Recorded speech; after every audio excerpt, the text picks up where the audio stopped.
tambula nabo. Exactly. People are no longer believing in elites. Bakkiriza nti elites basalawo balye ne government. Wamwe Museveni bakozesa.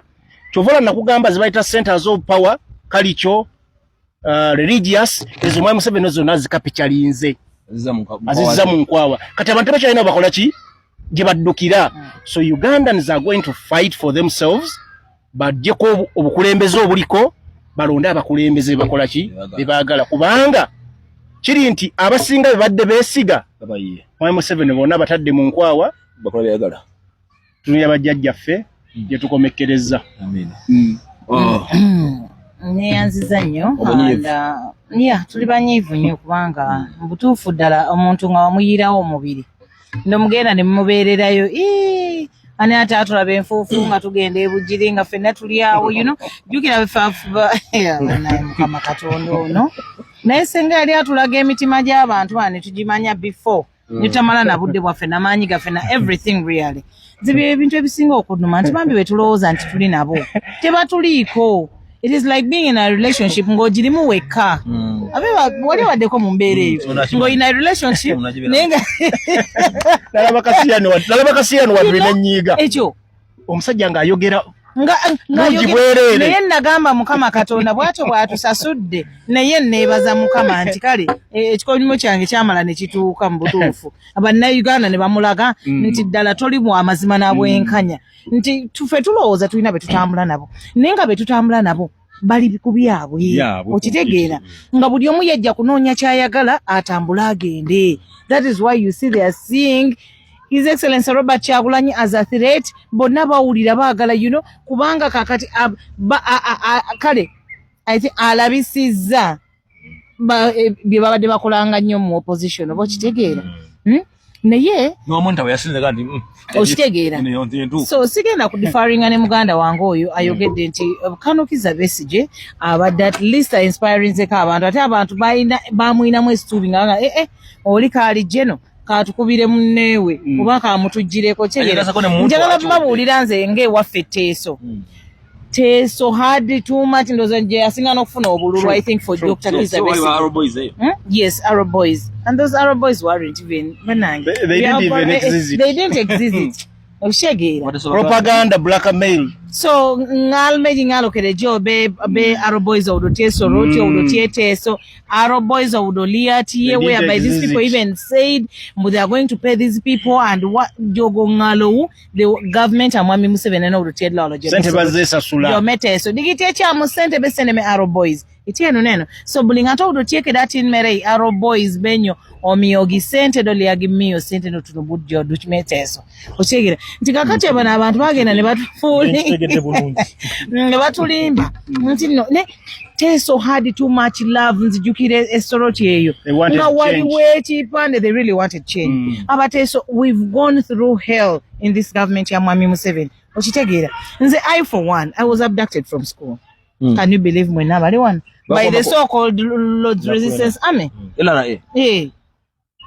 bakwambako ate mudidde obulamu obwo bulamu nenga LRA eriwa ye yakoni nenga bajja ne babakwata abasirikale bazze babakutte ekereziya yatiwo ye yatuyamba era father ne yewayo nkasaddaaka era father ne bamutta yali mu Italy okitegeera bamutta ne bamutta because we were students balumbye essomero Lwala Girls Senior Secondary School okitegeera balumbye bazze bagala kutwala abaana tuddukire tuze mission school tuddukidde mukereziya n'agamba bannange temutwala abaana yali awangaliddeyo nnyo ng'amanyi n'oluteeso olulango olukumamu okitegeera n'abagamba temutwala abaana temukola why are you people doing ABCD bana father n'agezaako n'agamba kaakati naggalawo nadda mu mulyango gwa gundi ne basibawo manyi bino ebigundi bibasiba ebijegere ebyo n'agamba kakati bana abaana we kubanga ki nze gwe mbamutta era ne bamutta saali badde wano nammwe olwaleero senga father didn't sacrifice his life for us mu Italy ne bamuttire naye nga byonna kakati ffe wamutulaba nga tuvaayo okwogera nze bwe nvaayo okwogera nze nina obulumi bwange buviira ddala ku ggumba otegeera bazadde baffe babasse abantu ente babazibye bakoze buli kye baagala in Teso region. That is why you see Teso yali eyayaana nnyo when Dr. Kizza Besigye came. Nga bagamba yeri esuubi walinga portrait enene nnyo ekifaananyi kye ekinene nga bakeera kisimula soda abeerawo bannaye eri laavu nze nali sigirabangako naye to let's say that the doctor has done yakola party ye natutuusa watutuusiza okitegeera. So this time is for His Excellency Robert Kyagulanyi, and let all these Ugandans believe abaali balowooza nti bo baabitiibwa baakabi nnyo. For us we have really been in opposition tubaddemu ebbanga ddene ono ajja ate okukola ki okutwala ekifo kyaffe otegeera naye ng'oli akugamba otegeera yeewanira mu kulemererwa yeewanira mu respect.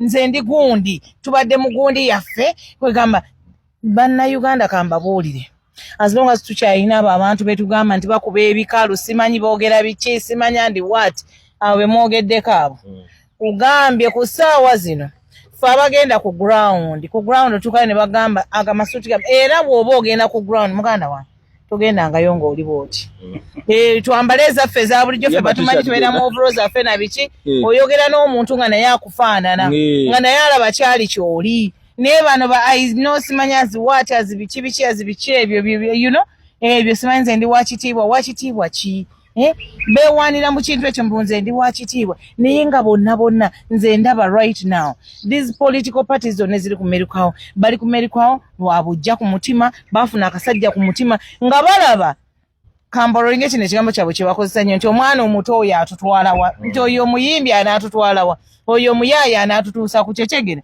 naye balaba nga kye baali balowooza oba kye baali like he has become omuntu w'ensi yonna from all of a sudden nga bona emyaka 2 abamu ne boogenda ne omuteeka mu conference wali eri mu America no one not recognizes him oba ne ku kisaawe wali ne ku nnyonyi webale nnyo kati bamumanyi. So balabira ddala nga His Excellency Robert Kyagulanyi atudde kati ayingiridde omugaati gwabwe gwe baakola ki. That is why you see everyone gwe lwaki teweebuuza why is everyone coming up with a political party kutasambiira everyone is coming out with a political party because mbera yaki some of these people have been in this government okuva bwe yabeerawo paka kati bali mu parliament bali muki what haven't they got? What do they still want? And it beats my understanding. I'm not going tribalistic this time around, but I'm so disappointed in Baganda. The way they are fighting their fellow Muganda is like, I think they are like, you know, because just take for example, recently, Owapira Onaya Tongoza, Onoguni Munyagwa. What haven't they got in this policy? But let's have a page just second, is a bit. Nkubulire kakano, Linda Katon. Munyagwa, bwayimirira ku mainstream. Abadde akyogera onye n'agamba tewali muntu mu nsi eno gwasobola kuyirawo omubiri nga Dr. Kizza Besigye. Why would Munyagwa come up with a political party? Why joining a PFF ya Dr. Kizza Besigye? I was coming there. Osege.